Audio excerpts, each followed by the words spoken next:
Okay, so how did you go about hacking into the computers to find what you were looking for?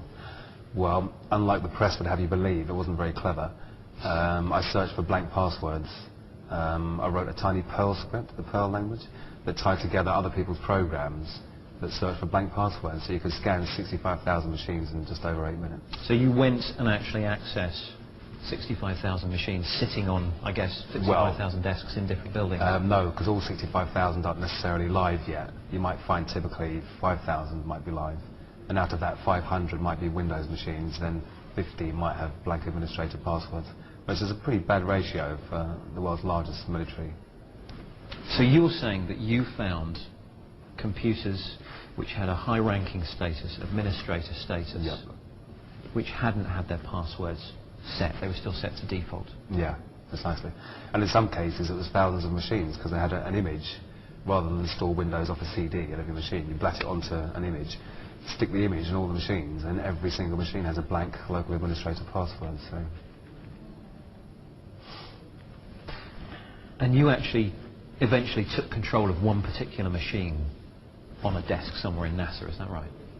Well, I mean, I had control of every machine that had a blank administrator password, because the door was open. What did you find inside NASA? One of these people was a NASA photographic expert, and she said that in Building 8 at Johnson Space Center, they regularly airbrushed out images of UFOs from the high-res satellite imaging. We were a contractor, but most of the time I worked on site, excuse me, in Building 8. I had the opportunity to do extra work during downtime, which was between missions, and I walked into a photo lab, which was the NASA lab across the hallway. I had a secret clearance, which is not that high, but I was able to go into restricted areas, which this was. At the time, I was talking to one of the techs in there, and he drew my attention to a photograph, a NASA photograph. It had a dot on it, and I said, "What is that?" Well, he drew my attention to it, and I said, "Is that a dot on the emulsion?" And he said, and he's smiling, and he has his hands crossed, and he said, "Round dots on the emulsion don't leave round shadows on the ground." And this was an aerial photograph of the Earth, I'm assuming the Earth, because it had pine trees on it, and the shadows of the craft, or whatever it was, were in the same angle as the trees. And by its very nature, UFO, and I wanted to clarify that to a gentleman that was talking to me, means unidentified. So I did not know what this was. But I realized at this point that it's very secret, that it was kept secret, because I asked him, "What are you going to do with this piece of information?" And he said, "We always airbrush these out before we sell them to the public." So they're pesky little creatures appearing on this photograph they wanted to get rid of. After that, I decided I would ask questions to other people that work there. And I found that I had to ask them away from the site and not on site. And using the same blank password hunting technique, I got down to Building 8, got a few blank passwording machines there, and what she said was there. There was folders called filtered and unfiltered, or processed and raw, or something like that. I got one picture out of the folder, bearing in mind this is a 56K dial-up. So a very slow internet connection. Oh crikey, yeah, I mean, dial-up days. A 235 megabyte picture, and if you're talking 5 minutes a megabyte, obviously impossible to download.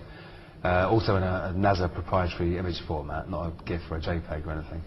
So using the remote control program, I turned the color down to 4-bit color, the screen resolution really, really low, and even then this picture was still, juddering and coming onto the screen. But what came onto the screen was amazing. It was a culmination of all my efforts. It was a picture of something that definitely wasn't man-made. It was above the Earth's hemisphere. It was kind of looked like a satellite. It was cigar-shaped. It had geodesic domes above, below, to the left, to the right, and both ends of. And although it was a low-resolution picture, it was very close up. This thing was hanging in space. The Earth's hemisphere was visible below it. And no rivets, no seams, none of the stuff associated with normal man-made manufacturing. Is it possible this is an artist's impression? I don't know. No, for me it was it was more than coincidence. I mean, this woman had said, this is what happens in this building, in this space centre. I went into that building, that space centre, and saw exactly that. And the folders were even called unprocessed and processed, or raw and filtered or something, so. Do you have a copy of this? It came down to your machine. No, it came, the graphical remote viewer works frame by frame. It's a Java application. So it's nothing saved on your hard drive, or at least if it is, only one frame at a time might be. So did you get the one frame? Nope. What happened? Well, once I was cut off and my picture disappeared, I was You were streaming actually it. cut off? Oh yeah.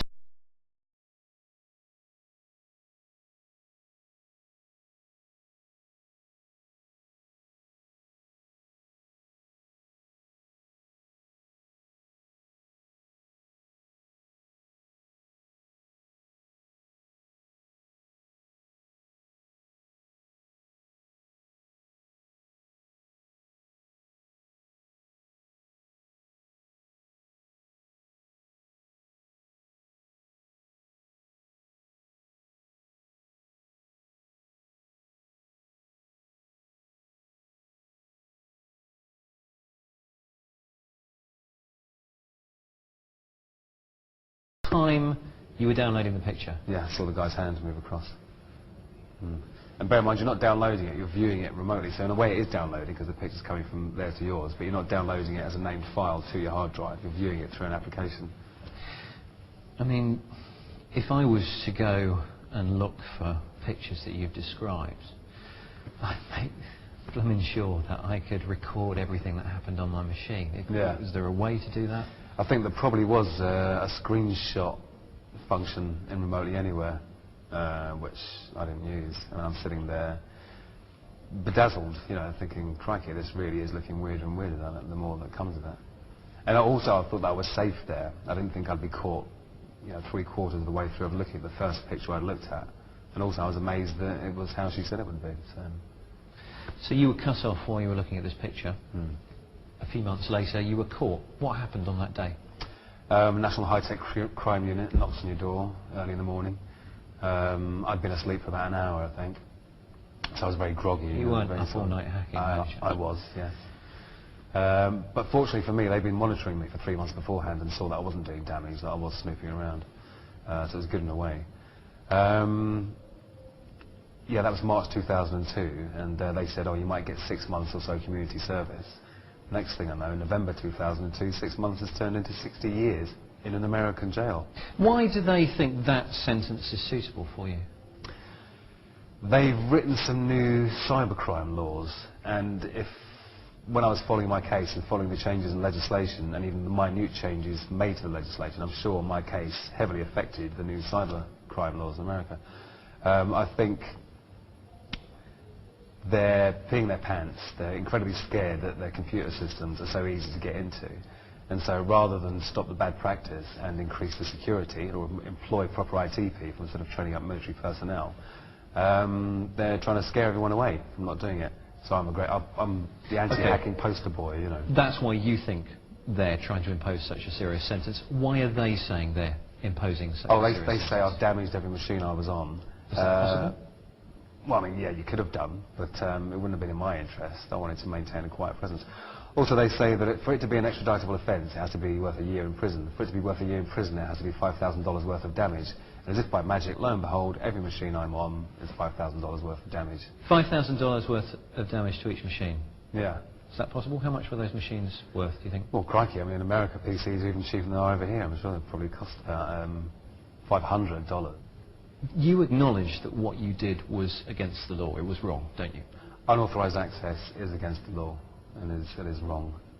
What do you think is a suitable punishment for someone that did what you did? Well, firstly, because of what I was looking for, I think I was morally correct, even though I regret it now. I think a free energy technology should be publicly available. I want to be tried in my own country under the Computer Misuse Act, and I want evidence brought forward, or at least want the Americans to have to provide evidence in order to extradite me, because I know there is no evidence of damage. And that is the main brunt of the charges. That's what's gone from 6 months community service to 60 years in a foreign jail. Do you understand maybe that someone who hacks into such a high level